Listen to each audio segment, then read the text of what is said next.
Hey there. I'm here to walk you through the current prototype version of Rosetta. It's super early on. Most of the stuff that is done by now is just in the network layer, so it's not visible, but I took some days to really wrap it up in a way that the core loop is in, and it's a bit prettier to look at than just placeholder stuff. So as soon as you start, you have to select your faction. Um, I'm still figuring out how exactly this is going to be done, but this is for sure something that will be very atomic on the beginning of the game, and you won't receive too much information about it. But the idea is that one of the factions is kind of true neutral and the other one is lawful neutral, um, or maybe pinning to lawful evil. I don't know. But this is a thing that will define the rest of your game in a very subtle way, and you won't be able to notice it. But this is also part of the experiment in the end.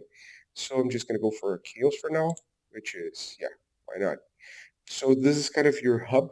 Here's Eyemouth, who is the only character in the game, aside from you.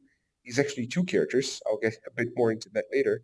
But yeah, right now, he doesn't really do much. It's just like doing some random sentences.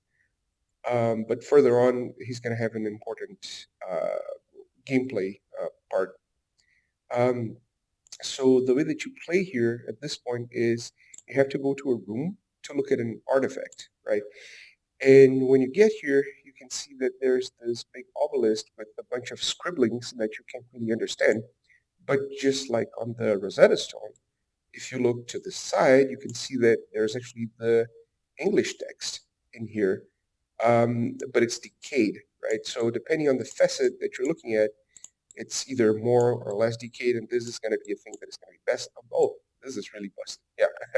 So um, the idea is that you have to use these pairs to translate these things.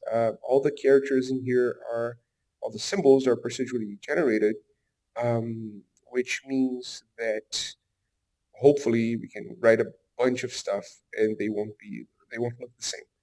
Um, these are basically the same grammar as the English text, besides the fact that names have these cartouches kind of structure.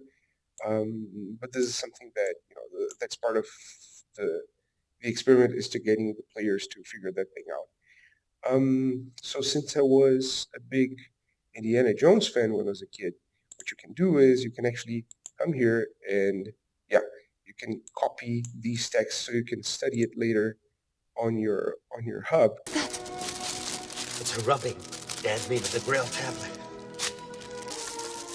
Wouldn't it be wonderful if you were here now to... Right now it's not changing the textures, but yeah.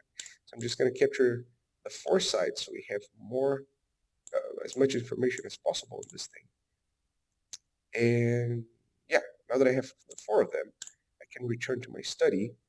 And yeah, now we can decipher this thing. So right now, oh, that took a while.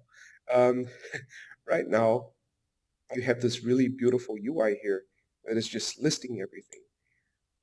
But as you can see, like you have these comparison points where you can see, oh yeah, I wonder what this symbol is, and it's actually this one. So I might just try out, the first word and go on a trial and error base, and this is actually correct. So right now, as you can see, the only feedback that you have is if the UI is red or green, but that's not how it's going to be like. So what you can do from here is you can actually send the translation to the server, and this thing is going to give you points based on that. But what's really happening is that you are creating this big database of symbols that is exclusive to your faction. And the people on the other faction are doing the same thing in parallel.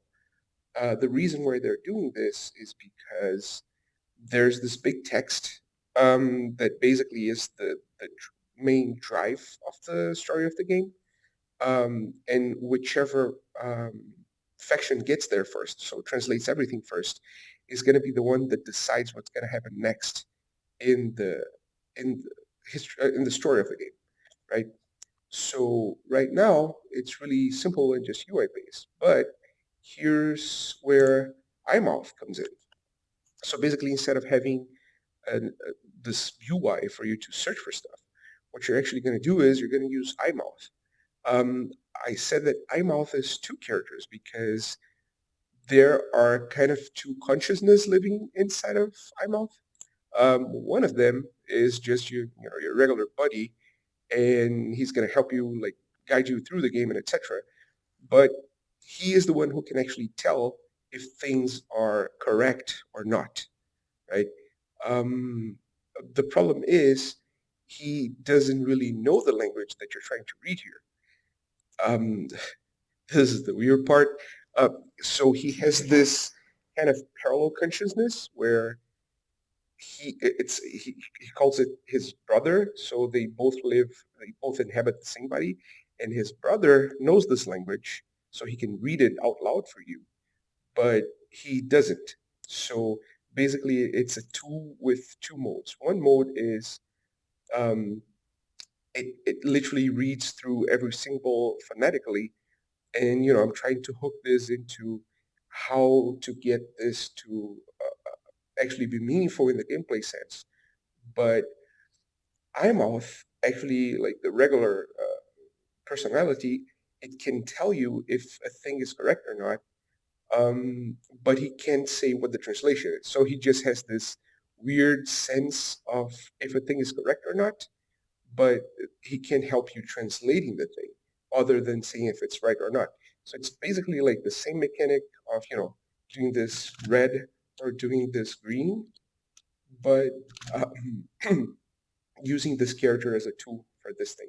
So the idea is having multiple types of artifact, not just the pillars, but also things that there's just one text, and then by using the non-English speaking version of iMouth, you can actually try to deduct what's written there by the phonetics of it, and then also just having some parchments and this kind of stuff, where you just have a picture and a word, and then based on this, you can actually figure out what exactly is that specific symbol. Um, so the big text, I don't know if I'm going to put it just here, on the background or somewhere as one of these accessible like 3D buttons. Um, but the idea is that you will have to rush to complete this thing before the other faction. But then further on, depending on the directions that the factions get, like how exactly will people react, and I'm still figuring out if I'm going to give them more or less tools regarding the communication between players. So right now the plan is only having like this letter that you can write, and then you can kind of poll the server for a given symbol, and then you receive it instantly. So like you know the translation. Right now I didn't show it, but as soon as you translate all of these, you don't have to translate them anymore. So like you automatically have them filled up, or either here or in some UI. Um, and then the core gameplay is about that. But the bigger thing is how exactly will the two competing factions shape the story of the game. So the idea is having multiple big texts that everyone is translating in parallel. Um, and when you finish one of those, there is this unfolding on the story. But all of this is happening like on a dungeon master kind of level, where you don't really have access to it. But the the alignment of your faction, moral alignment, so to speak, is going to define, for example, if the first story is about this big, how to summon this old monster or something like that, one of the factions would try to bury this thing, but the other one would try to summon him. So that's about it. Thank you for listening and Happy New Year.